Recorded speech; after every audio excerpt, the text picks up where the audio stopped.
సిద్దిపేట జిల్లా కొండపాక మండలంలోని మర్పడుగ శ్రీ విజయదుర్గ సమేత సంతాన మల్లికార్జున స్వామి ఆలయంలో దేవీ నవరాత్రులు అంగరంగ వైభవంగా కొనసాగుతున్నాయి. ఉత్సవాల్లో భాగంగా విజయదుర్గ అమ్మవారు శ్రీ మహాలక్ష్మి స్వరూపిణిగా భక్తులకు దర్శనమిచ్చారు. ఆలయ నిర్వాహకులు విజయదుర్గ ఉపాసకులు డాక్టర్ చెప్పేల హరినాథ్ శర్మ ఆధ్వర్యంలో అమ్మవారి లక్ష పుష్పార్చన కార్యక్రమం కనుల పండుగగా కొనసాగింది.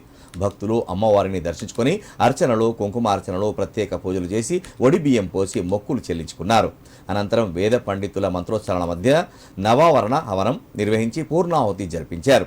ఈ సందర్భంగా తెలంగాణ సంస్కృతి సాంప్రదాయాలకు ప్రతీక అయిన బతుకమ్మను కొలుస్తూ ఆలయ ఆవరణలో మహిళలు బతుకమ్మ ఆటలు ఆడుతూ ఉయ్యాల పాటలు పాడడంతో పండుగ వాతావరణం నెలకొంది.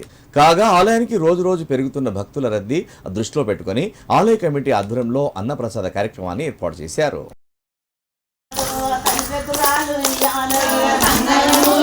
¡Gracias!